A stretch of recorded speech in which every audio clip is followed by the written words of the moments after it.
On Christmas Day, 1989, a young couple set out for a romantic hike through the snow-covered trails of Mount Greylock in Massachusetts. They packed a thermos of hot chocolate, wore matching red scarves, and promised to be home by sunset. They never returned. For 34 years, their families searched, investigators theorized, and the mountain kept its secrets. Until a melting glacier exposed something that would unravel everything everyone thought they knew about that frozen Christmas disappearance.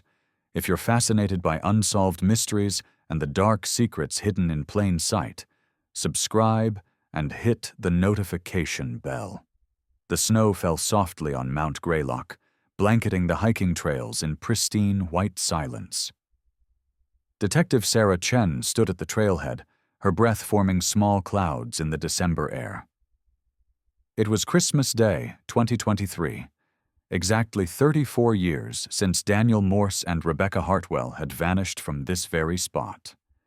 Sarah had been 9 years old when it happened, living 3 states away, unaware that this case would eventually consume her career.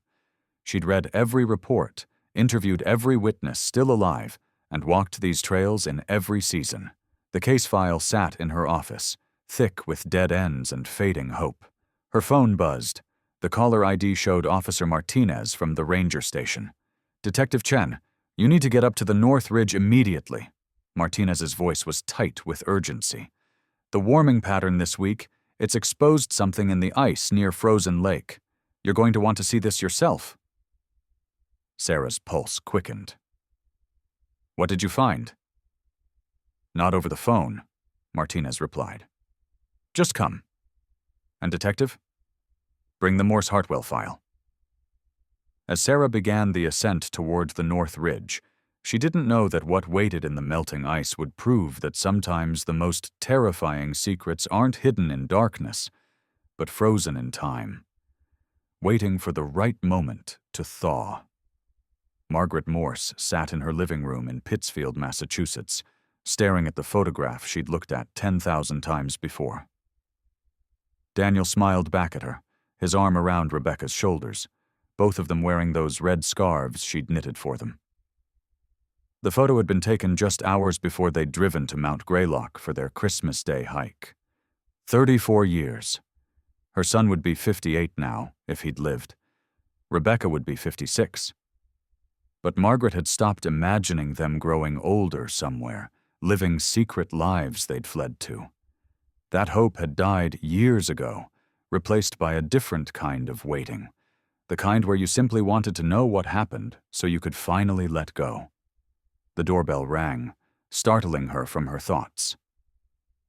Margaret set the photograph down carefully and made her way to the front door. Through the frosted glass, she could see a woman's silhouette, official-looking in a dark coat. "Mrs. Morse?" the woman said as Margaret opened the door. "I'm Detective Sarah Chen with the Massachusetts State Police. May I come in?" Margaret's hand tightened on the doorframe. In 34 years, she'd received many visits from police officers, each one bringing either false hope or crushing disappointment. She'd learned to read their faces, and Detective Chen's expression carried something different, something Margaret couldn't quite identify. "You've found something," Margaret said. Not a question, but a statement. She stepped aside to let the detective enter. Sarah removed her boots in the entryway and followed Margaret into the warm living room. The Christmas tree in the corner was smaller than the ones Margaret used to have, decorated with only a few ornaments. Sarah recognized the coping mechanism, keeping Christmas minimal to avoid the pain. "Mrs. Morse, this morning a park ranger discovered something exposed by melting ice near Frozen Lake on the North Ridge of Mount Greylock." Sarah paused, choosing her words carefully. "We've recovered a backpack that we believe belonged to your son." Margaret sank into her chair, her face pale. "Just a backpack?" "For now, yes. The area is still being excavated. The ice has been particularly thick in that region for decades, but climate shifts have accelerated melting in the past few months." Sarah leaned forward. Mrs. Morse, there's something else. The backpack wasn't simply buried in ice. It was deliberately placed inside a constructed ice cavity, almost like a chamber. Someone made an effort to hide it there. I don't understand, Margaret whispered. Are you saying someone killed them and hid their belongings? We don't know yet what we're saying, Sarah replied gently. But the placement suggests human intervention, not an accident. I need to ask you some questions about that day, about the weeks leading up to their disappearance. I know you've answered these questions before, but sometimes with fresh eyes and new evidence, details can take on different meanings. Margaret nodded slowly, her mind reeling. For 34 years, she'd assumed Daniel and Rebecca had gotten lost in a snowstorm, fallen through ice, succumbed to hypothermia. The idea that someone had deliberately harmed them and hidden evidence was almost too much to process. What do you want to know? She asked finally. Sarah pulled out a notebook. Let's start with their relationship. You told investigators in 1989 that Daniel and Rebecca had been dating for 2 years and were planning to get engaged. Was there anyone who opposed their relationship? Anyone who seemed overly interested in either of them? Margaret thought back to those days, forcing herself to remember details she'd tried to forget. Rebecca's father wasn't happy about the engagement. He thought Daniel wasn't successful enough, wanted her to marry someone with better prospects, but he wouldn't have. He was difficult, but not violent. Thomas Hartwell, Sarah confirmed, checking her notes. He passed away in 2003. What about friends? Did Daniel or Rebecca mention any conflicts? Anyone acting strangely? There was Rebecca's co-worker, Margaret said slowly, the memory surfacing after years. She worked at the hospital. She was a nurse. There was another nurse, a man, I can't remember his name. Daniel mentioned once that this man made Rebecca uncomfortable, that he'd asked her out multiple times and wouldn't take no for an answer. Sarah's pen moved quickly across the page. Do you remember anything else about him? Rebecca said he was obsessive. She told Daniel that the man knew her schedule too well, that she'd see him in places he shouldn't be. The hospital cafeteria when he wasn't on shift, the parking lot when she left work late. Margaret's eyes widened. Oh God, I'd forgotten about that. The police asked about people who might have been involved, but I was so focused on the hiking accident theory that I never thought to mention him. It's all right, Mrs. Morse. Memory works that way, especially during trauma. Sarah made several more notes. Do you know if Rebecca reported this man to hospital administration? I think she was planning to, after Christmas. She didn't want to make a scene during the holidays. Margaret's voice cracked. They were so happy. That morning when they left, Daniel kissed me goodbye and said they'd be home by 6 for Christmas dinner. Rebecca said she couldn't wait to watch me open the present they'd gotten me. Sarah reached across and squeezed Margaret's hand briefly. I'm going to find out what happened to them, Mrs. Morse. I promise you that. After she left Margaret's house, Sarah sat in her car and reviewed her notes. The backpack discovery was only the beginning. The ice chamber suggested premeditation, planning. Someone had known that location well enough to construct a hiding place that would remain frozen for decades. Her phone buzzed with a text from Martinez. Found something else. Second backpack. You need to see this. The hike to Frozen Lake took Sarah 40 minutes through snow-packed trails. The winter sun hung low in the sky, casting long shadows through the bare trees. She'd made this hike dozens of times during her investigation, but never with the certainty that she was walking the same path Daniel and Rebecca had taken on their last day alive. Martinez waited for her at the excavation site, along with 2 forensic technicians and a climbing specialist who'd helped access the ice chamber. Yellow tape marked off the area, and portable lights had been set up around a dark opening in the ice cliff face. Show me, Sarah said, approaching Martinez. He led her to a makeshift table where 2 backpacks lay, both heavily weathered but remarkably preserved by the ice. The first was a standard hiking pack, dark blue with a faded frame. The second was smaller, forest green, with decorative patches sewn onto the fabric. "Rebecca's," Sarah murmured, recognizing it from the case photos. "What was inside?" "Them?" Martinez handed her an evidence log. "First backpack, Daniel's, contained 1 thermos, still sealed, 2 sandwiches in plastic bags, frozen solid, a compass, a trail map of Mount Greylock, a camera, old 35mm film type, and this." He held up an evidence bag containing a small notebook, the pages wrinkled and water-damaged but legible. "It's a journal. Daniel's handwriting, according to the samples we have from the original investigation. The last entry is dated December 25, 1989, at 2:47 p.m. Sarah's hands trembled slightly as she took the bag. Through the plastic, she could see Daniel's precise handwriting, the words cramped and hurried. She read aloud. "Rebecca says she saw him again. The man from the parking lot. She's sure it's him, even with the ski mask. He's been following us since the trailhead. We tried to lose him at the fork, took the steeper path, but we can hear someone behind us. Rebecca is scared. I'm scared. We're heading for the ranger station at Frozen Lake.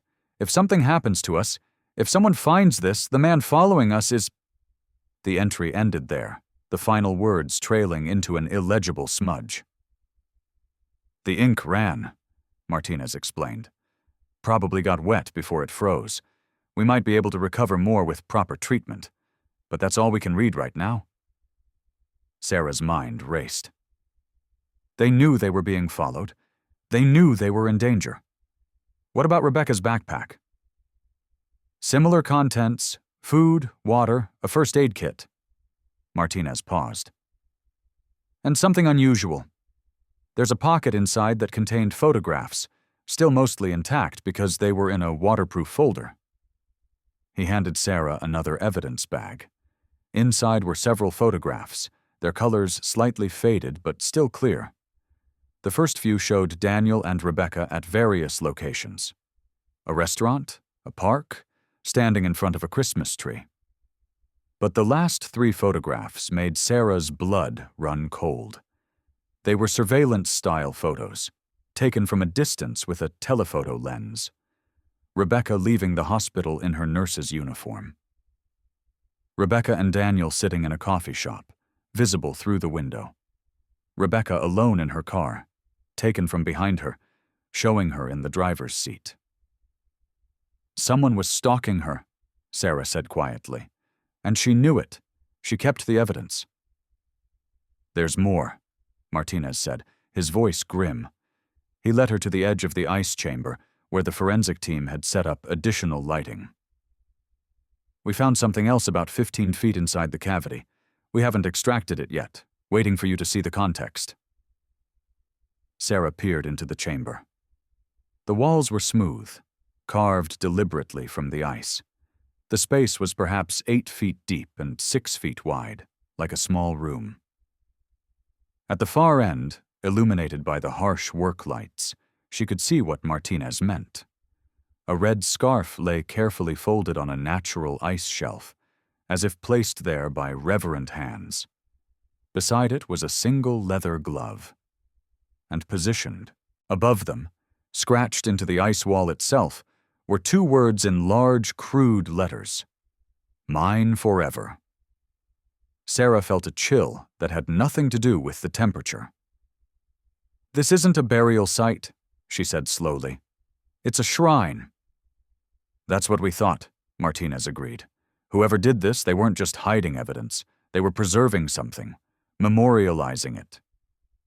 "Have you found any remains?" Sarah asked, though part of her didn't want to know the answer. "Not yet. But there's more to excavate. The chamber extends further back, maybe another 10 or 15 feet. The ice is still too thick to see through clearly, but ground-penetrating radar suggests there are more objects, possibly larger ones." Sarah stared at the message carved into the ice. The words seemed to pulse with obsessive possession, a declaration of ownership over two people who'd simply wanted to spend Christmas Day together in nature. "We need to identify the man from the hospital," she said, turning back to Martinez. "Rebecca's co-worker, the one who made her uncomfortable. We need employment records from Pittsfield Medical Center from 1989, specifically the nursing staff roster. We need to track down everyone who worked with her." "Already started," Martinez replied. "Hospitals pulling their archived records now. Should have something by tomorrow morning." Sarah looked back at the ice chamber, at the pathetic shrine constructed by someone so delusional they'd carved love letters into ice above the evidence of their crimes. Somewhere in this frozen tomb lay the answer to what had happened to Daniel Morse and Rebecca Hartwell. And somewhere, possibly still alive after 34 years, was the person who'd put them there. "Keep excavating," Sarah ordered. "Carefully. Document everything. I want to know every item in that chamber, every marking on the walls, every footprint preserved in the ice. Whoever did this left us a message. Now we're going to use it to find them." As the team continued their work, Sarah walked back down the trail, her mind constructing timelines and possibilities.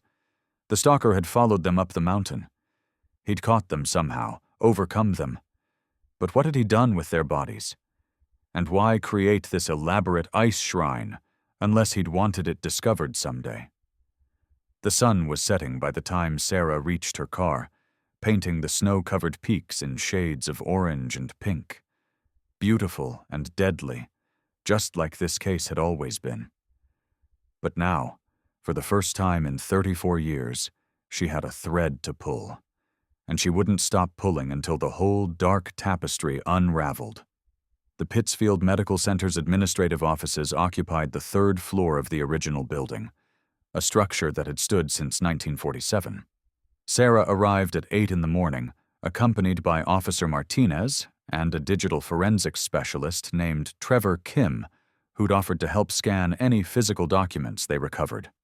Helen Kowalski, the hospital's records administrator, met them in a conference room where she'd assembled several boxes of archived personnel files.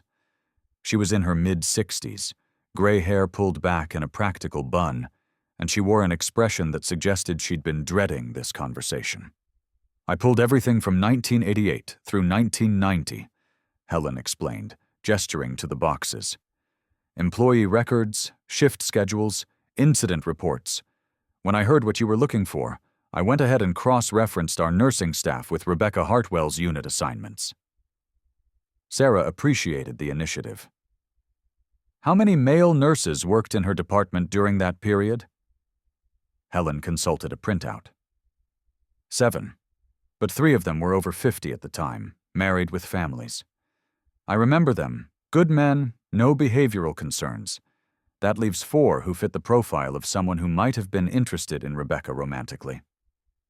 "Can you tell me about them?" Sarah asked, pulling out her notebook. Helen adjusted her glasses and began reading. "Marcus Webb, 28 in 1989, worked the cardiac unit. Clean record here, left in 1991 to take a position in Boston. Martin Cross, 31, emergency department. Had 2 written warnings for being argumentative with supervisors, but nothing related to harassment. Peter Stokes, 26, worked various units as a float nurse. And James Ridley, 33, psychiatric unit."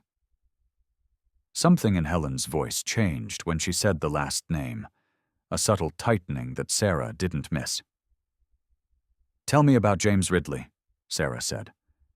Helen set down her papers and looked directly at Sarah. "I was a floor supervisor back then, before I moved into administration. I worked with all of these men at various times. James Ridley made me uncomfortable." "In what way?" "He was intense, watchful, the kind of person who always seemed to be observing everyone around him, cataloging their movements and behaviors. Some of the other nurses complained that he'd memorized their schedules, that he'd show up in the break room at exactly the right times to encounter specific people." Helen paused. There were also concerns about his interactions with female patients, particularly on the psychiatric unit. Nothing concrete enough for formal action, but enough whispered complaints that management was keeping an eye on him. Martinez leaned forward. Did Rebecca Hartwell ever file a complaint about Ridley? Not officially, no. But I remember her coming to me in early December of 1989. She asked if there was a way to request that someone not be allowed on her floor unless they were assigned there. She didn't name names, but she seemed frightened.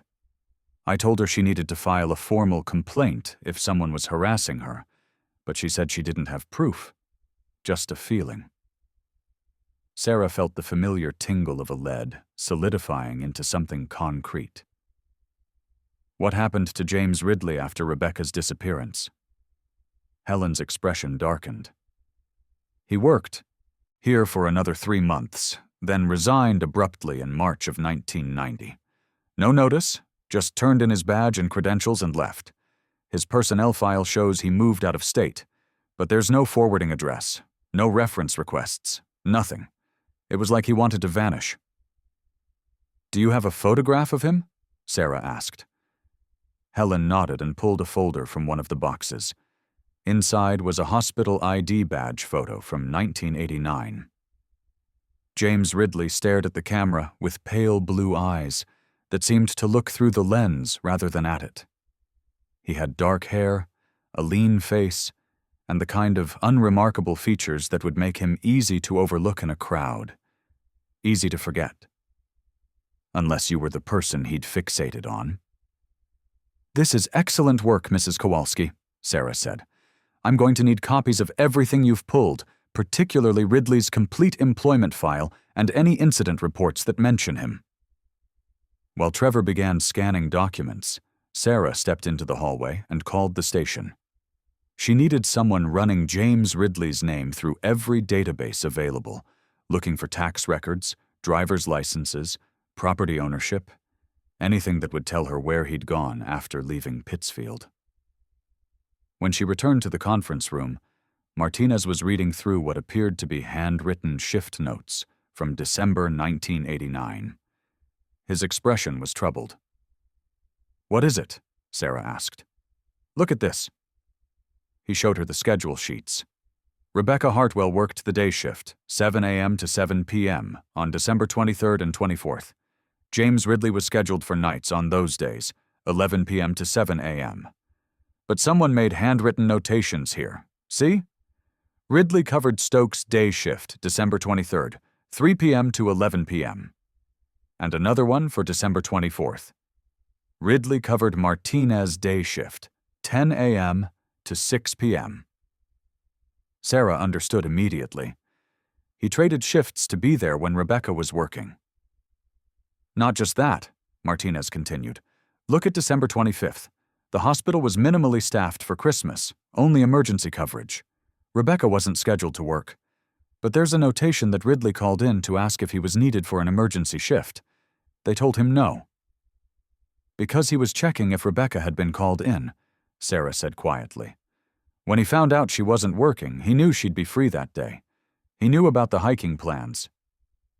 Helen, who'd been listening, spoke up. "Rebecca mentioned those plans in the break room, I remember now. She was excited about spending Christmas Day hiking with Daniel, said something about it being romantic and special. Several people heard her talking about it." Sarah felt the pieces clicking into place. James Ridley had been stalking Rebecca, documenting her movements, trading shifts to maximize his time near her. He'd known about the Christmas hike, possibly even knew which trail they planned to take if Rebecca had mentioned it. And when he couldn't find a legitimate reason to be near her on Christmas Day, he'd followed her to Mount Greylock. "I need everything you have on Ridley," Sarah said urgently. "Previous addresses, emergency contacts, references he gave when he applied here, everything." Helen pulled out another file. His application lists a previous employer in Vermont, a psychiatric facility in Burlington. His emergency contact was listed as his mother, Dorothy Ridley, with an address in North Adams. That's only about 20 minutes from here. North Adams, even closer to Mount Greylock than Pittsfield. Sarah's phone buzzed with a text from her office. DMV records found. James Ridley, last known address North Adams, MA. Driver's license expired 2003. Never renewed. No death certificate on file. He's still alive, Sarah murmured. Or at least, he didn't die officially. Martinez met her eyes. If his mother's still at that North Adams address, we need to talk to her. Sarah nodded, already gathering the files Helen had prepared. 20 minutes to North Adams, 20 minutes to what might be their first real confrontation with someone who knew what had happened on Christmas Day, 1989. As they drove north, Sarah studied James Ridley's ID photo. Those pale eyes seemed to follow her, empty of warmth or recognition of boundaries. This was the face of someone who'd seen Rebecca Hartwell not as a person with her own agency and autonomy, but as something to possess, to own, to keep. The address Dorothy Ridley had listed led them to a modest Cape Cod-style house on a quiet street lined with bare trees. The mailbox read D. Ridley in faded letters, and a single car sat in the driveway, an older model sedan covered in a light dusting of snow. Sarah knocked on the door while Martinez positioned himself to the side, standard procedure when approaching anyone connected to a violent crime. Several moments passed before the door opened to reveal an elderly woman, perhaps in her 80s, leaning heavily on a walker. "Mrs. Dorothy Ridley?" Sarah asked, showing her badge. The woman's watery blue eyes, so similar to her son's in that ID photo, widened slightly. "Yes. What's this about?" "I'm Detective Sarah Chen with the Massachusetts State Police. May we come in? We'd like to ask you some questions about your son, James." Something flickered across Dorothy's face. Fear or resignation. Sarah couldn't tell which. But the woman stepped back, allowing them to enter. The house interior was neat but dated, furnished with pieces that looked like they hadn't been updated since the 1980s. Photographs lined the mantel above a fireplace, but Sarah noticed they seemed to stop at a certain point in time, as if the family's documented history had ended abruptly. "When did you last see your son, Mrs. Ridley?" Sarah asked once they were seated in the living room. Dorothy's hands trembled on her walker's handles. "I haven't seen James in over 30 years, she said, her voice barely above a whisper. "Not since he left in 1990. "Did he tell you where he was going?" "No. He just came home one day in March, packed his belongings, and said he needed to start over somewhere else. He said there were too many memories here. Too much pain." Dorothy's eyes glistened with tears. "I begged him to stay, to tell me what was wrong. But he wouldn't. He kissed my forehead and walked out that door, and I never saw him again." Sarah leaned forward gently. "Mrs. Ridley, I need to ask you about Christmas of 1989. Do you remember where James was that day?" The old woman's face crumpled. "That's when it started. Whatever darkness took my boy. He left the house Christmas morning, said he was going hiking to clear his head. He didn't come home until very late that night, after midnight. His clothes were wet, nearly frozen. He wouldn't tell me where he'd been." "Did he seem different after that?" Martinez asked. Dorothy nodded, tears now flowing freely. "He was agitated, paranoid. He kept saying he'd done something necessary, something that would make everything right. He talked about protecting what was his, about making sure no one could take away what belonged to him." She looked at Sarah with desperate eyes. "What did my son do, Detective?" Sarah chose her words carefully. "We're investigating a case from Christmas 1989, and we believe James may have information that could help us. Did he ever mention anyone named Rebecca Hartwell or Daniel Morse?" Dorothy's face went pale. "Rebecca," she whispered. "He talked about her constantly in the months before Christmas. The nurse from the hospital, the one who understood him," he said. "But she was with someone else. Someone who didn't deserve her." The old woman's hands shook more violently. "He said he was going to fix it, going to show her they belonged together." "Mrs. Ridley, this is very important," Sarah said. "After James left in March 1990, did you ever hear from him? Phone calls? Letters? Anything?" "Once," Dorothy said. "About 6 months after he left, I received a postcard. No return address, postmarked from Montana. It just said, 'I'm where I need to be now. Don't try to find me. I'm sorry, Mom.'" She gestured toward a desk in the corner. "I kept it in the drawer." Martinez retrieved the postcard, now yellowed with age. The image showed Glacier National Park in Montana, pristine and remote. The handwriting matched the signature on James Ridley's employment documents. "Did you report him missing?" Sarah asked. Dorothy shook her head. "He was an adult. He told me he was leaving. What could the police do?" She wiped her eyes. "I told myself he'd found peace somewhere, started a new life. I didn't want to believe that my son could have done something terrible." Sarah stood and walked to the mantel, examining the photographs more closely. They showed a young James at various ages, a solemn child who rarely smiled. In one photo, he stood alone at what appeared to be a school dance, watching couples from the shadows.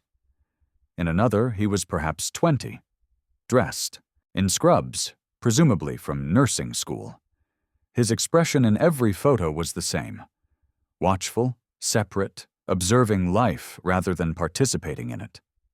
"Mrs. Ridley, I need to look through James's room. Anything he might have left behind when he moved out," Sarah said. "He took most everything," Dorothy replied. "But his childhood room, I kept it the same, just in case he came back." She pointed toward the stairs. "Second door on the left." Sarah and Martinez climbed the narrow staircase to the second floor. James Ridley's bedroom was frozen in time, a shrine to a son who'd vanished. The bed was neatly made, covered in a faded blue comforter. A bookshelf held textbooks on psychology and nursing, along with several volumes on mountain hiking and wilderness survival. Martinez began searching the closet while Sarah examined the desk. The drawers contained old school papers, expired nursing certifications, and a stack of what appeared to be personal journals. Sarah pulled them out carefully, her heart racing. The journals dated back to James's teenage years, filled with cramped handwriting that detailed his observations of classmates, nurses he worked with, women he encountered in his daily life. The entries were clinical, detached, describing physical features and daily routines with the precision of a scientist cataloging specimens. But as Sarah flipped through to entries from 1989, the tone changed. One name appeared again and again: Rebecca. September 15th, 1989. Saw Rebecca in the cafeteria today. She wore her hair down, the way I like it. She didn't notice me watching, which is good. I'm not ready for her to know yet. She needs to understand the depth of my feelings before I reveal myself. October 3rd, 1989. Rebecca's boyfriend came to pick her up after her shift. Daniel. Weak jaw, soft hands, the kind of man who's never faced real hardship. He doesn't deserve her. She deserves someone who understands darkness, who can protect her from it. Someone like me.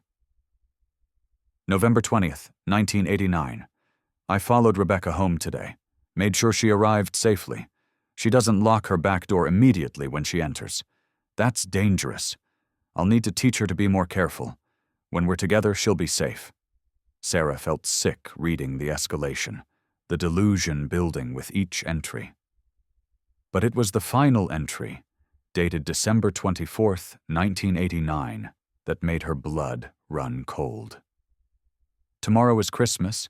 Rebecca thinks she's spending it with Daniel, hiking on Mount Greylock. She mentioned the trail name in the break room, the Bellows Pipe Trail to Frozen Lake. She doesn't know I heard. She doesn't know I've been preparing. I have everything ready, the supplies, the location, the plan. Tomorrow I'll show her that we belong together. Tomorrow, I'll remove the obstacle that's been keeping us apart. Tomorrow, Rebecca becomes mine forever. If Daniel tries to stop me, I'll do what's necessary. The mountain will keep our secret.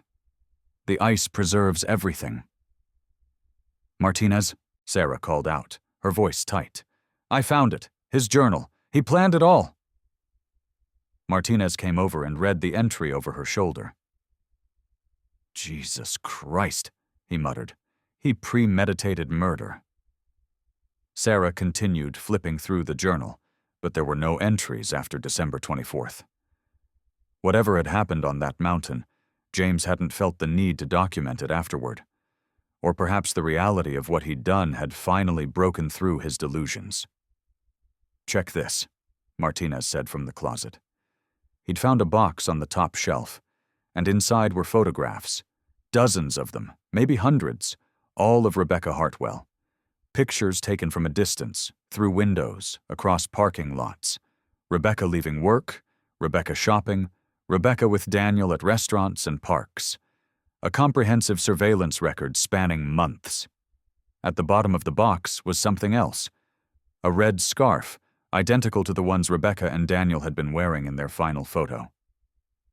Sarah picked it up carefully, her mind reeling. Margaret Morse had said she'd knitted 3 scarves that Christmas, one for Daniel, one for Rebecca, and one for herself. But James Ridley had a red scarf, too. The same pattern, the same color, which meant he'd either purchased or made one that matched, or... Sarah's eyes widened with realization. "He took this from one of them," she said. "Either before or after. He kept it as a trophy." "But there was a red scarf in the ice chamber," Martinez said. "So if this one's here..." "He took both their scarves," Sarah finished. "Kept one here, left one in his shrine." She felt rage building beneath her professional composure. James Ridley had murdered 2 people, preserved evidence of his obsession in a frozen tomb, and kept trophies of his victims in his childhood bedroom. Sarah photographed every page of the journal, every photograph in the box, documenting the evidence meticulously. Then she bagged everything for transport to the forensics lab. They had enough now for a warrant, enough to launch a full manhunt. Back downstairs, Dorothy Ridley waited in her living room, looking smaller and older than she had when they'd arrived. She knew, Sarah realized. Maybe not the details, but she'd known her son was capable of terrible things. "Mrs. Ridley, we need to take some items from James's room as evidence," Sarah said gently. "We believe he was involved in the disappearance of 2 people on Christmas Day, 1989, Rebecca Hartwell and Daniel Morse." Dorothy closed her eyes, tears streaming down her weathered cheeks. "I knew," she whispered.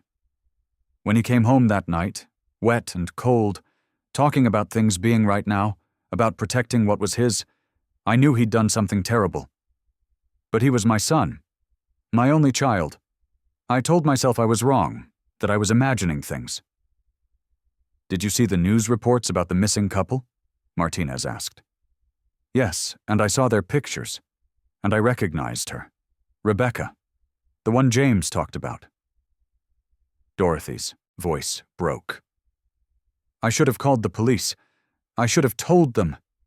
But I couldn't bear to lose my son, to see him arrested. So I stayed silent. And I've lived with that guilt every day for 34 years. Sarah felt a complicated mix of anger and pity for this woman who'd chosen maternal love over justice, who'd allowed 2 families to suffer decades of uncertainty because she couldn't face the truth about her son.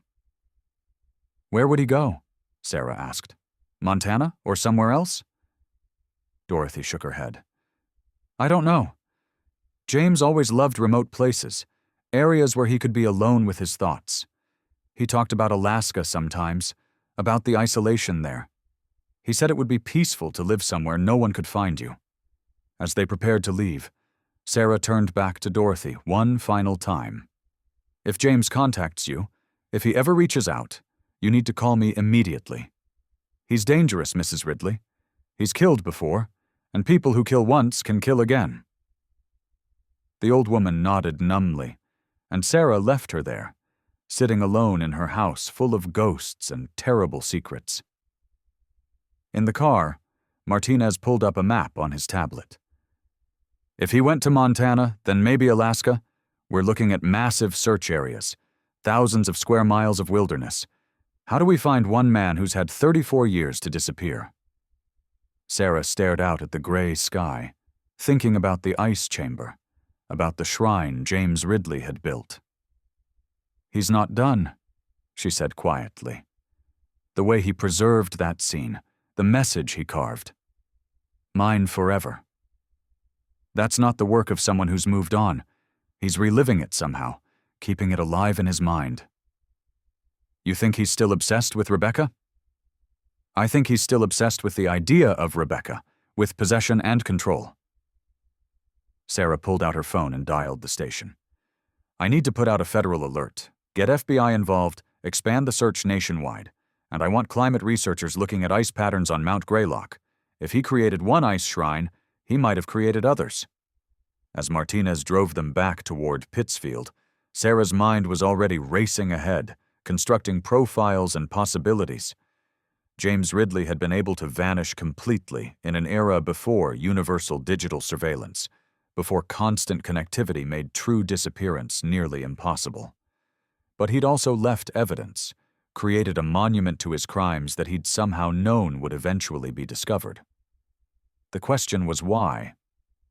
Why build something meant to last, meant to tell a story, if you planned to vanish forever?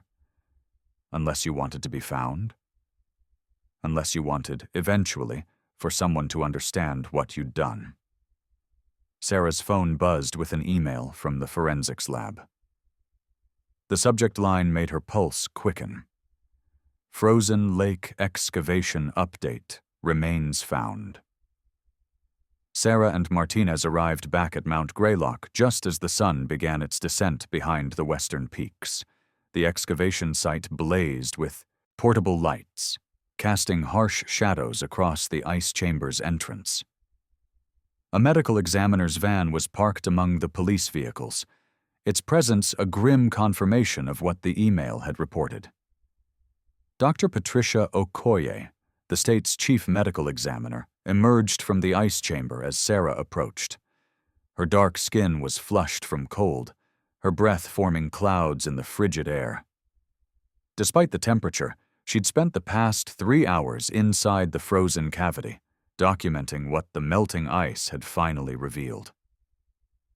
Detective Chen, Dr. Okoye said, pulling off her insulated gloves. You're going to want to see this for yourself, but I'll give you the overview first. Sarah braced herself. After 34 years of searching, the moment of finding Daniel and Rebecca should have felt like closure. Instead, it felt like opening a wound that had never properly healed. We've recovered 2 complete skeletal remains, Dr. Okoye began, her clinical tone not quite masking the emotion beneath. Both positioned in what appears to be a deliberately arranged scene.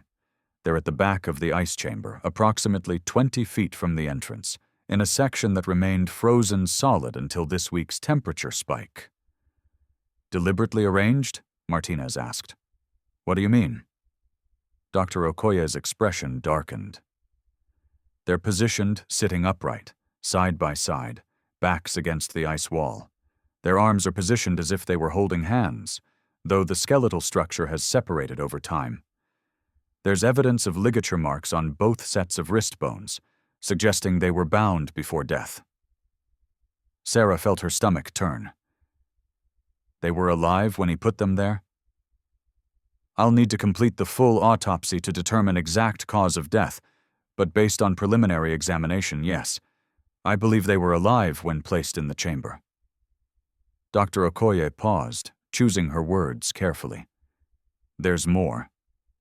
The male skeleton, presumably Daniel Morse, shows evidence of blunt force trauma to the skull, consistent with being struck by a heavy object.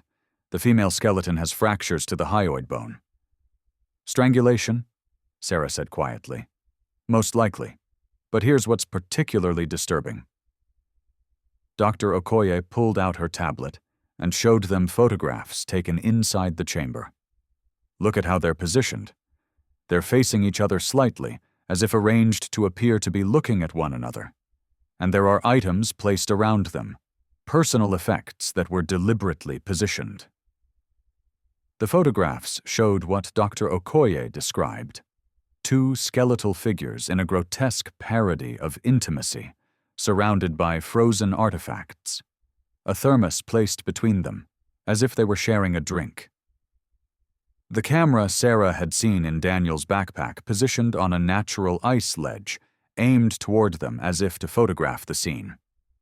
And scattered around them, preserved in ice, were dozens of dried flowers, frozen in time like everything else in this terrible shrine. He posed them, Martinez said, his voice thick with disgust, like they were having a romantic moment. It's consistent with obsessive psychology, Sarah said, her professional training kicking in to distance herself from the horror. James Ridley couldn't accept that Rebecca didn't want him, that she'd chosen Daniel. So he removed Daniel as an obstacle, killed Rebecca when she resisted, and then created this fantasy where they're frozen together forever in the moment he wanted to preserve. There's something else, Dr. Okoye said, swiping to another photograph. We found this carved into the ice wall above them, different from the "Mine Forever" message near the entrance. The photograph showed more words scratched into the frozen surface, these ones smaller, more hurried. I gave you forever. Why wasn't it enough? Sarah stared at the words, feeling the twisted logic behind them. He came back, she said suddenly. After he killed them and arranged the scene, he left and then came back later. That second message is different, more emotional, almost pleading. He returned to his shrine.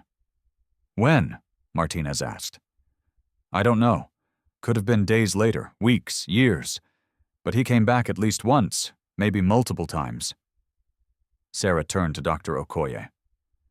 Can you determine how long the bodies have been there based on decomposition and preservation? In ice this consistently frozen, decomposition is essentially halted, Dr. Okoye explained.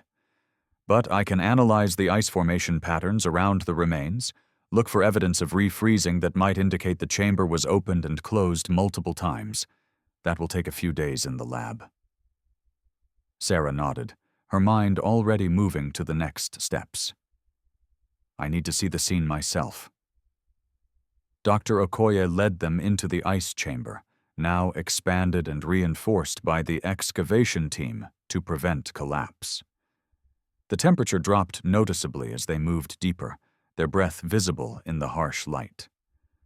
The walls glistened with moisture from the warming that had exposed this place, as if the mountain itself were weeping for what it had hidden. At the back of the chamber, the recovery team had carefully exposed the skeletal remains, while leaving them in position for documentation. Sarah stood before them. These two people who'd simply wanted to spend Christmas together, now reduced to bones in a frozen tomb. Daniel's skull showed the terrible wound Dr. Okoye had described, a crushing blow that would have rendered him unconscious if not immediately fatal. Rebecca's skeleton was smaller, more delicate, her bones showing the violence of her final moments.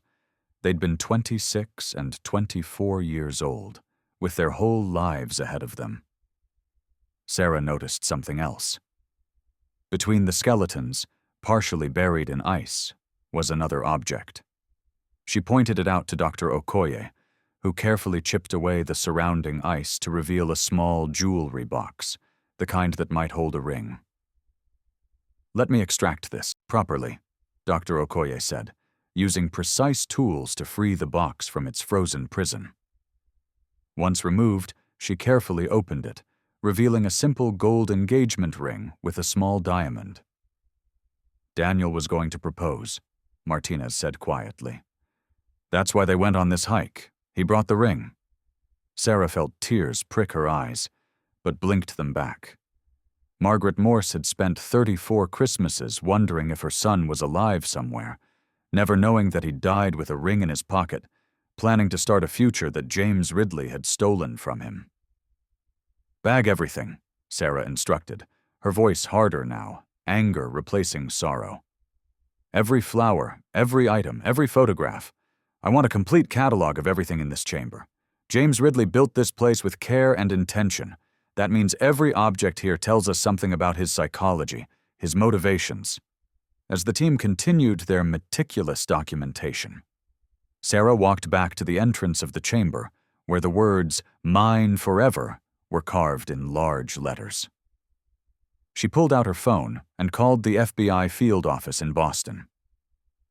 "This is Detective Sarah Chen, Massachusetts State Police. I need to speak with someone in your behavioral analysis unit.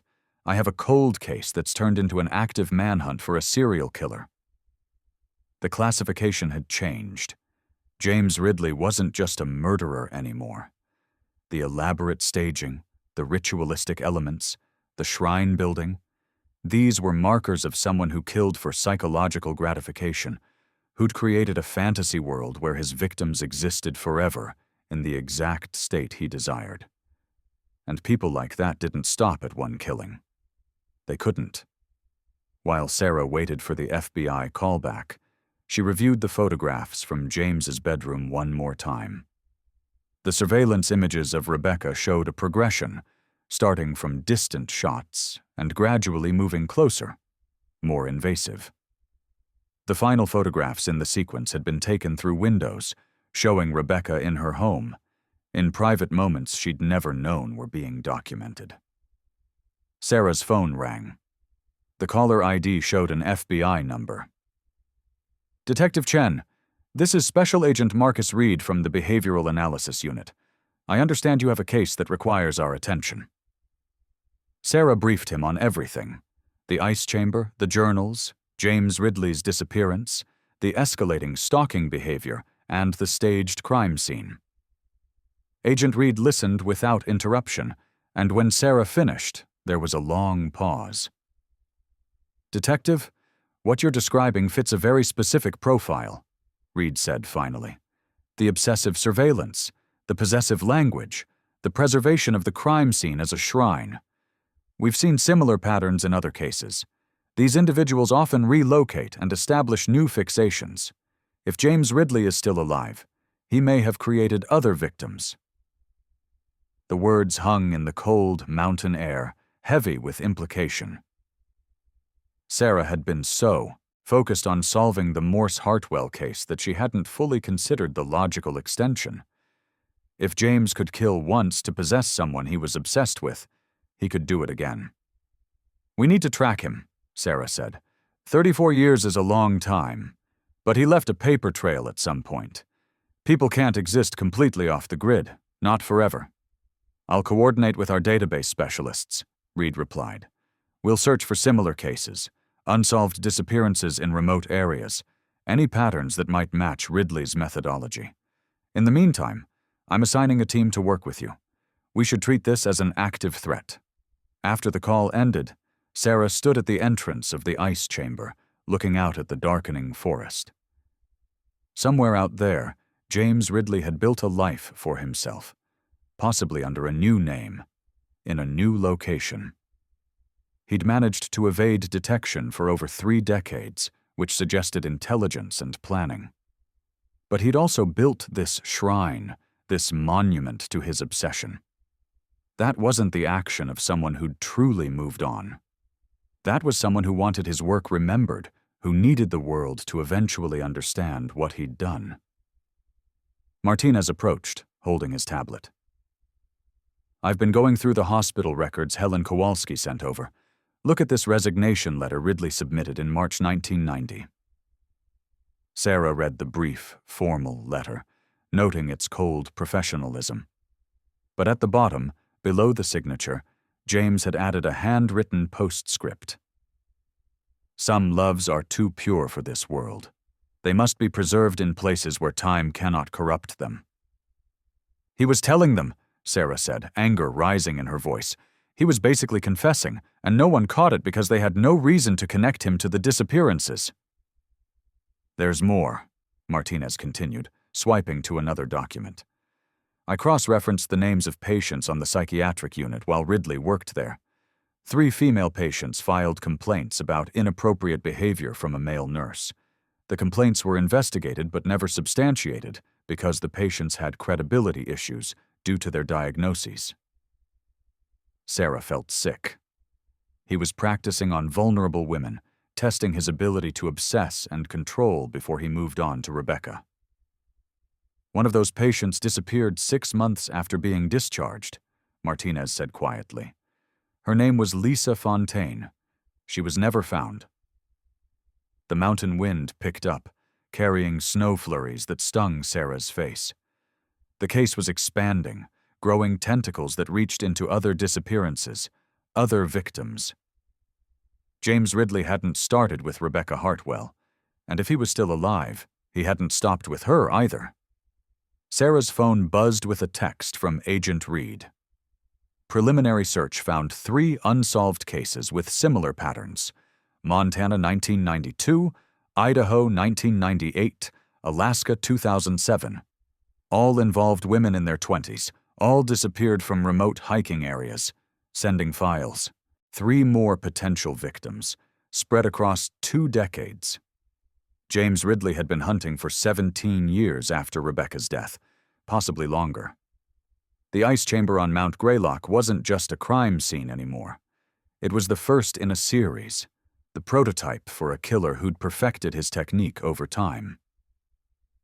"We need to notify the families," Sarah said, pulling her coat tighter against the cold. "Margaret Morse, Rebecca's family. They deserve to know we found them, that we're bringing them home."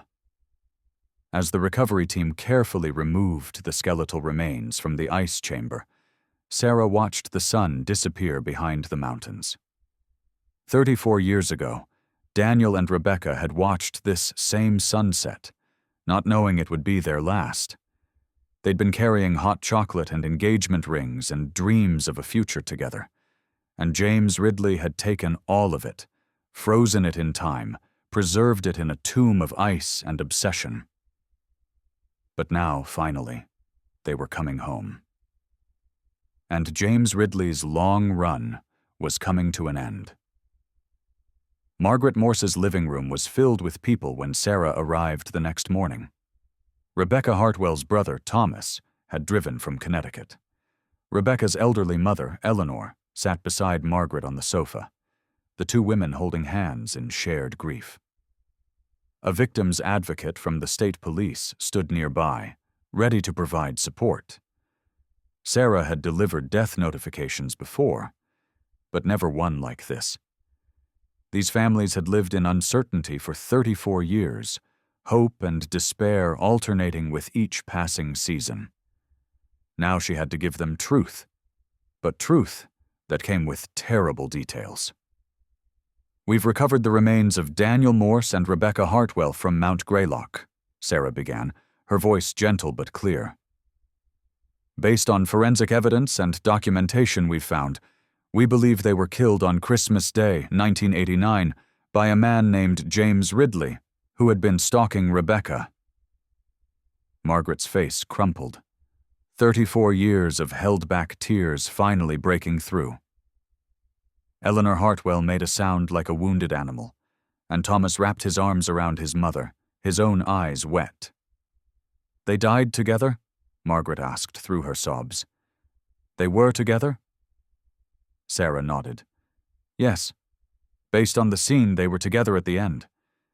Daniel tried to protect Rebecca. We found an engagement ring with them. We believe Daniel was planning to propose that day."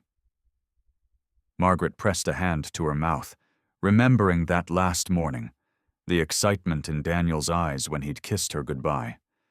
He'd been carrying hope and love and a future, and it had all been stolen by someone's sick obsession. "The man who did this," Thomas Hartwell said, his voice tight with rage. "James Ridley, where is he?" "We're searching for him now," Sarah replied. "He left Massachusetts in March 1990 and hasn't been seen since. But we have federal authorities involved, and we're tracking leads." 34 years, Eleanor whispered. "He's had 34 years of life while my Rebecca was buried in ice." How is that justice? It wasn't, Sarah knew. There was no justice that could balance that scale, no punishment that could give back what James Ridley had taken. But they could at least give him consequences, could stop him from hurting anyone else. "We're going to find him," Sarah promised, "and we're going to make sure he answers for what he did." The victim's advocate stepped forward with information about support services, about victims' rights in the coming legal proceedings, about how the remains would be released for burial once the investigation concluded. Sarah left them with her card and a promise to keep them updated on every development. Outside, the December sun was bright but cold, the sky a crisp blue that seemed wrong for such a dark day. Martinez waited by the car, his phone pressed to his ear. When he saw Sarah, he ended the call quickly. "That was Agent Reed," Martinez said. "They've got something.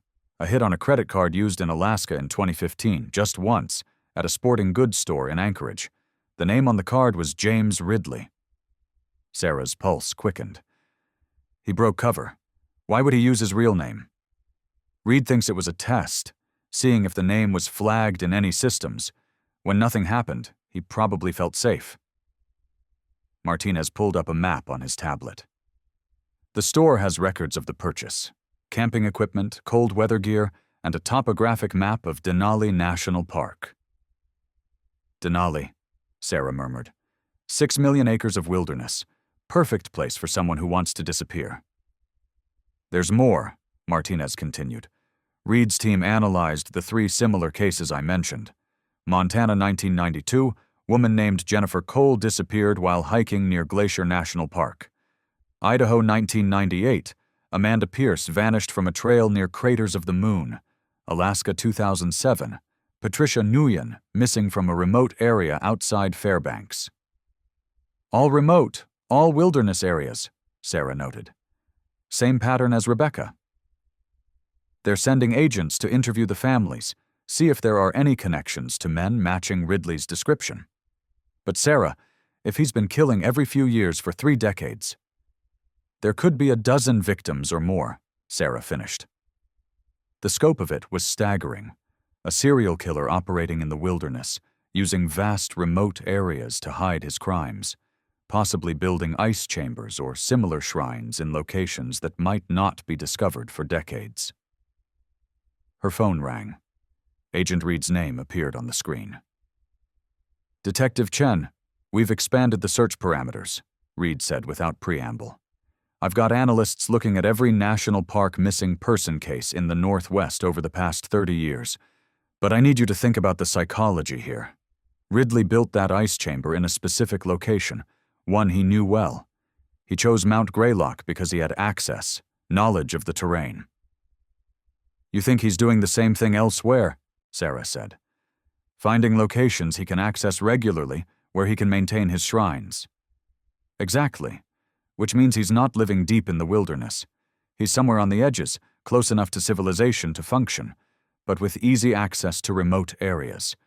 We need to look at small towns near major wilderness zones, places where a single man living alone wouldn't attract attention." Sarah thought about the postcard Dorothy Ridley had received from Montana, about the credit card use in Alaska. He moves every few years, establishes himself somewhere new, finds a victim, and then relocates before anyone connects him to the disappearance. That's the working theory. These victims are chosen from a distance, stalked for months before he acts. He's patient, methodical. That's how he's avoided detection. What about employment records, tax filings? We're searching under variations of his name, but he might be using complete aliases. What we need is a physical description update. It's been 34 years since that hospital ID photo. We need to know what he looks like now. Sarah considered this. Dorothy Ridley is his mother. She might have old photographs, more recent than the ID. I'll go back to her house. Good. And detective? We're setting up a command center in Anchorage. If the Alaska lead is solid, that's where he was as of 8 years ago. If you're willing to join the search, we could use your expertise on this case. Alaska. The last frontier. Vast and unforgiving. The perfect hunting ground for someone like James Ridley. Sarah thought about the ice chamber on Mount Greylock, about Rebecca and Daniel frozen in their final moments, about the other women who might be preserved in similar tombs across the Northwest. "I'll be there," Sarah said. "Send me the details." After ending the call, she turned to Martinez. "I'm going to Alaska. This is bigger than the Morse Hartwell case now. Ridley has a pattern, and we can predict his behavior. That means we can catch him." Martinez nodded. "I'll coordinate with the local force here. Make sure the families have support through the funeral arrangements. You go find this bastard." Sarah drove back to Dorothy Ridley's house in North Adams.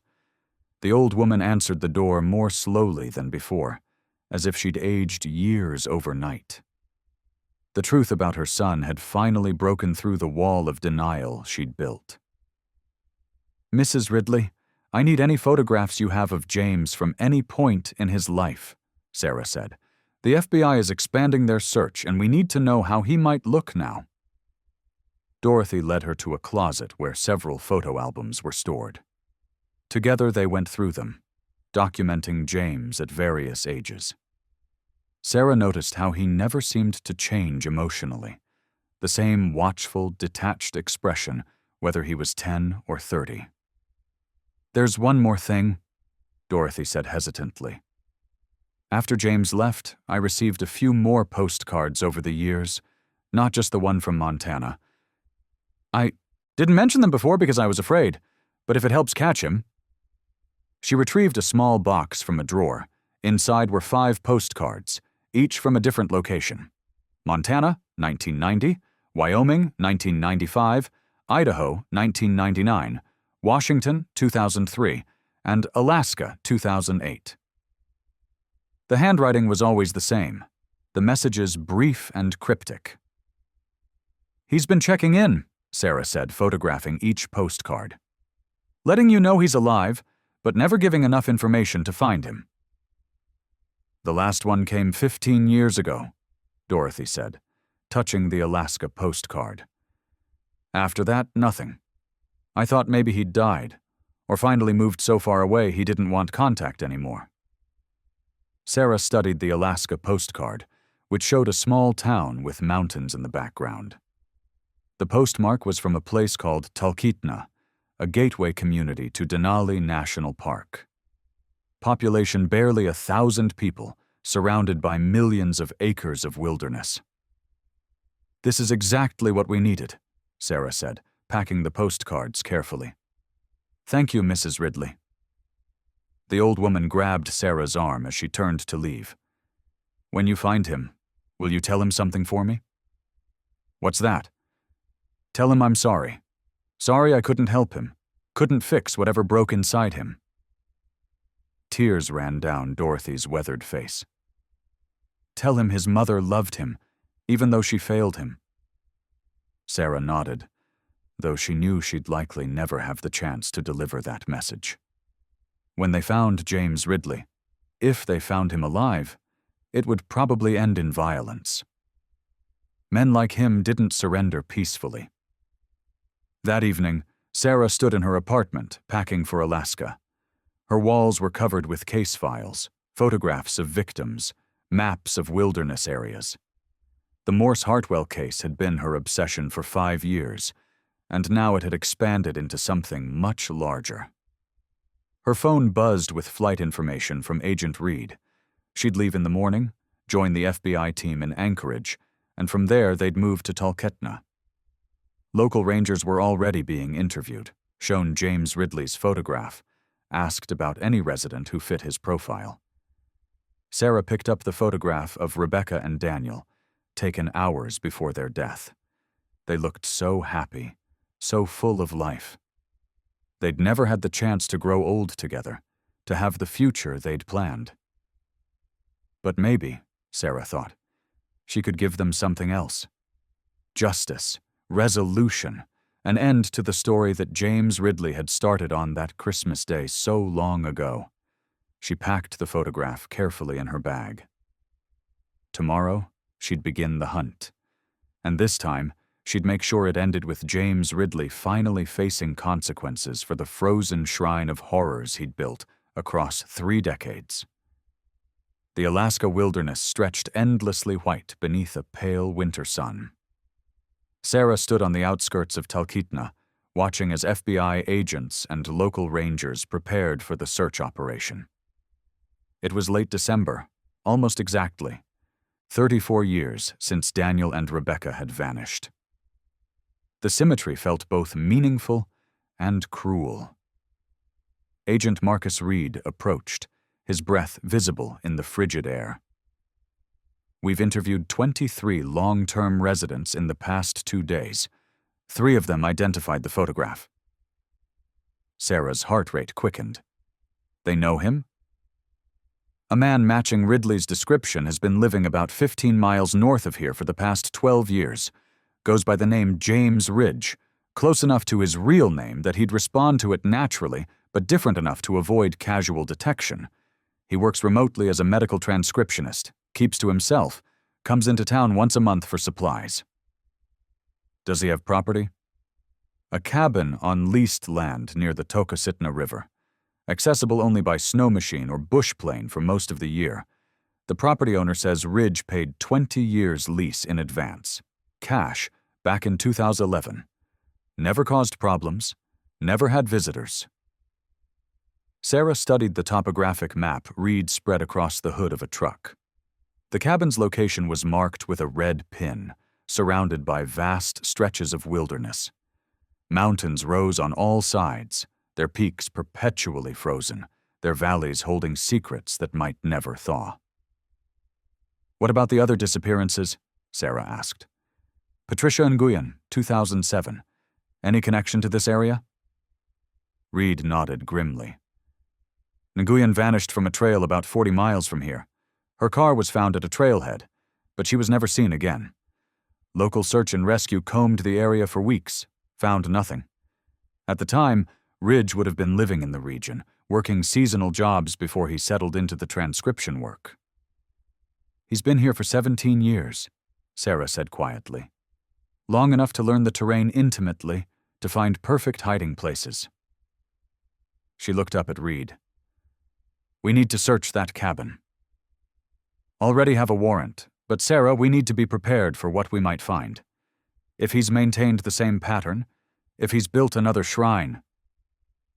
Sarah understood. Somewhere in that frozen wilderness, there might be another ice chamber, another woman posed in eternal mockery of love. The thought made her sick, but it also steeled her resolve.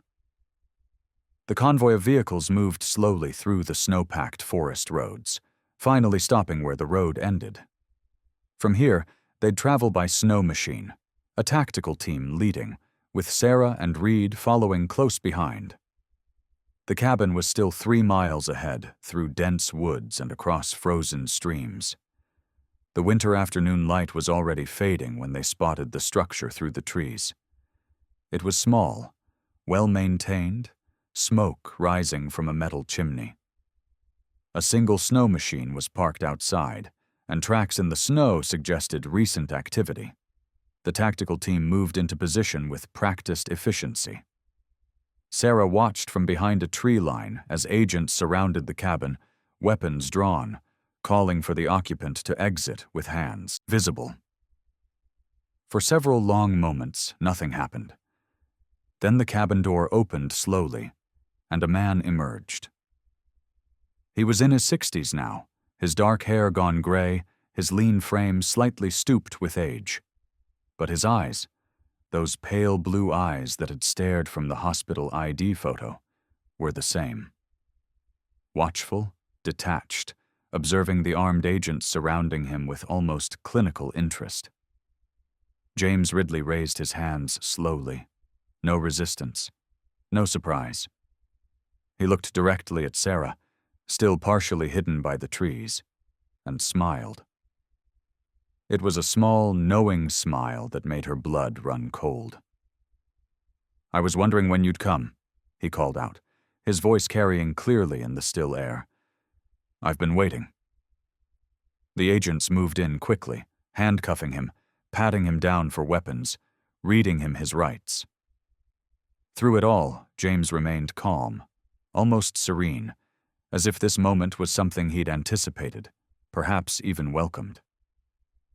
As they secured him in one of the vehicles, Sarah approached. She needed to look into his eyes, to try to understand the mind that could do what he'd done. "James Ridley," she said, her voice steady despite the rage simmering beneath. "I'm Detective Sarah Chen. You're under arrest for the murders of Daniel Morse and Rebecca Hartwell." "I know who you are," James replied, his pale eyes fixed on hers. "I've been following your investigation. The internet makes that easy now, even out here. I read about the ice chamber discovery, about you finding my journals." He smiled again, that same unsettling expression. "I always knew someone would find them eventually. That was the point." "The point?" Sarah couldn't keep the disgust from her voice. "You wanted to be caught?" "I wanted to be understood," James corrected. "There's a difference. What I did with Rebecca, what I created, it was art. It was preservation of something pure, something that transcends the ordinary decay of time and flesh. You can't understand that kind of love, the kind that requires sacrifice." "Love?" Sarah's hands clenched into fists. "You murdered 2 innocent people. You stalked Rebecca for months, killed the man she loved, and then killed her when she wouldn't submit to your delusion. That's not love. That's possession. That's control." James's expression didn't change. "They're together forever now, frozen in the moment of their perfection. Isn't that beautiful? Isn't that what everyone wants? For time to stop when they're happiest?" "They weren't happy," Sarah said, her voice shaking with anger. "They were terrified. Daniel had a ring in his pocket, plans for a future. Rebecca had a family who loved her, a career she was passionate about. You didn't preserve anything. You destroyed everything they were and could have been." For the first time, something flickered across James's face, some emotion Sarah couldn't quite read. Then it was gone, replaced by that blank watchfulness. "There are others," he said suddenly. "Other shrines, other preserved moments. You found the first one, but there are more. Beautiful, perfect, frozen forever." Sarah felt sick. "How many?" James tilted his head, considering. "Does it matter? You'll find them eventually, now that you know what to look for. The ice always reveals its secrets, given time, given warming. Climate change is going to expose so many things people thought were hidden forever." Agent Reed stepped forward. "James Ridley, we're taking you to Anchorage for processing and transport to Massachusetts to stand trial. You have the right to remain silent, and I strongly suggest you use it." As they loaded James into the vehicle, Sarah turned to the cabin. "I want a full forensic search of the property. Everything. Computers, papers, photographs, anything that might tell us where these other shrines are." The search took 3 days.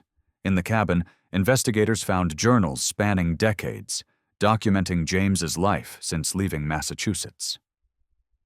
The entries were meticulous, detailing his movements, his jobs, his observations of the women he encountered. And interspersed throughout were entries about specific women, always with the same escalating pattern: surveillance, obsession, planning. They found maps with locations marked, coordinates written in careful notation. Each mark corresponded to a remote area in the wilderness, places where ice and snow would preserve what James had hidden. The team began the grim work of visiting each location, of searching for more ice chambers, more victims. By mid-January, they'd found 3 more sites. Jennifer Cole from Montana, discovered in a glacier cave in Glacier National Park. Amanda Pierce from Idaho, frozen in a natural ice formation in the mountains near craters of the moon. And Patricia Nguyen from Alaska, preserved in an ice chamber similar to the one on Mount Greylock, hidden in a remote valley of Denali. Each scene was the same. Victims posed in mockery of peaceful repose, surrounded by items that held meaning to James, his shrines to a twisted concept of eternal love. And at each site, carved into ice, were messages that revealed the progression of his delusion, his growing belief that he was creating something beautiful, something transcendent. Sarah stood at the Denali site, looking at Patricia Nguyen's remains being carefully extracted from the ice. 27 years old when she vanished, an environmental scientist who'd loved the wilderness. She'd been missing for 17 years, her family never knowing what happened, never able to find closure. "How many more?" Martinez asked quietly. He'd flown up to Alaska to assist with the expanded investigation. "The journal mentions 9 women by name," Sarah replied. "We've found 4. There are 5 more out there somewhere, waiting to be discovered." The search continued through February, teams spreading across 3 states, following James Ridley's carefully documented locations. Each discovery brought relief to a family that had waited years for answers, and fresh horror at the scope of his crimes. James himself said nothing during questioning, maintaining his right to silence as Reed had suggested. But his journals told the story, a decades-long chronicle of obsession, murder, and delusional artistry. Prosecutors were building a case that would ensure he never left prison. Multiple counts of first-degree murder across multiple jurisdictions. In March, Sarah returned to Massachusetts for Daniel and Rebecca's funeral. Margaret Morse had finally gotten her son back, could finally lay him to rest beside his father. Rebecca was buried in her family plot, the engagement ring Daniel had carried placed on her finger before the casket was closed. Sarah stood at the graveside, watching as Margaret placed red roses on both graves. The old woman looked smaller somehow, as if the weight of 34 years of uncertainty had been holding her upright. And now that she had answers, she could finally allow herself to collapse under the grief. "Thank you," Margaret said to Sarah afterward, her voice barely audible, "for not giving up, for finding them." "I'm sorry it took so long," Sarah replied. "I'm sorry for everything you've lost." Margaret nodded, tears streaming down her weathered face. "At least now I know. At least now I can say goodbye properly." She looked back at the graves. "Do you think they knew, at the end, that they were loved, that people would keep looking for them?" Sarah thought about Daniel's journal entry, about his desperate attempt to leave a message, to make sure someone would know what happened. "Yes," she said. "I think they knew." By late April, the final victim had been recovered. 9 women total, spanning 34 years, all preserved in James Ridley's frozen shrines across the Northwest. The case made national headlines, the ice chamber killer becoming shorthand for a predator who'd hidden his crimes in the one place they might remain undiscovered for decades. But climate change had betrayed him. The warming patterns that concerned scientists had also melted the ice that protected his secrets. The shrines he'd believed would last forever had begun to thaw, exposing the horror he'd created. James Ridley was convicted on 9 counts of first-degree murder in federal court, the prosecution able to prove a pattern of interstate serial killing. The death penalty was sought but rejected in favor of life imprisonment without possibility of parole. He would spend the rest of his life in a small cell, his obsession with preservation, and forever turned against him as he aged and decayed while his victims' families finally found peace. Sarah visited Dorothy Ridley one final time before the old woman passed away in her sleep that summer.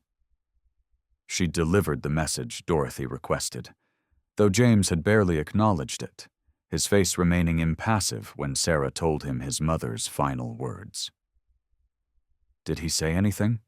Dorothy had asked, her voice weak. "He said he was sorry you never understood his art," Sarah replied gently. It wasn't the apology Dorothy had hoped for, but it was honest. Dorothy had nodded slowly, acceptance and grief mingling in her expression. "I should have known," she whispered. "That night he came home wet and frozen. I should have called the police. Maybe I could have saved those other girls." "You can't blame yourself for his choices," Sarah said, though she knew the words would bring little comfort. On a cold December day, exactly 35 years after Daniel and Rebecca's disappearance, Sarah returned to Mount Greylock. The ice chamber had been filled in, the site marked with a small memorial plaque that read, "In memory of Daniel Morse and Rebecca Hartwell, whose love was stolen but never broken. December 25th, 1989. She stood at the trailhead where they'd begun their final hike, imagining them with their thermos of hot chocolate and matching red scarves, full of hope and plans for the future. The mountain looked peaceful under fresh snow, beautiful and serene, no hint of the darkness it had once concealed. Sarah's phone buzzed with a message from the FBI. They'd received a tip about a potential ice chamber in Wyoming, another disappearance from the early 1990s that fit James Ridley's pattern. Even in prison, his crimes continued to surface, the ice revealing its secrets one by one. She took a final photograph of the memorial, then turned back down the trail. The work wasn't finished, would perhaps never truly be finished. But 9 families had answers now. 9 women had been brought home, and a killer who'd believed he could freeze time itself had finally been stopped. As Sarah walked back through the snow-covered forest, she thought about preservation and memory, about the ways people try to hold on to moments that slip away. James Ridley had tried to preserve love by destroying it, by trapping it in ice where it could never change or grow. But real love, Sarah thought, wasn't meant to be frozen. It was meant to live and breathe and evolve. Daniel and Rebecca's love had lived in the families who never stopped searching, in the memories Margaret Morse kept alive for 34 years, in the determination to find truth no matter how long it took. That was the kind of preservation that mattered. Not ice chambers and shrines, but the human refusal to forget, to give up, to stop caring about people who'd been taken too soon. The mountain stood silent behind her, its peaks catching the last light of the winter sun. And somewhere in that vast wilderness, buried under snow and ice and time, there might still be secrets waiting to thaw. But for now, for today, 9 women were finally home. And that was enough.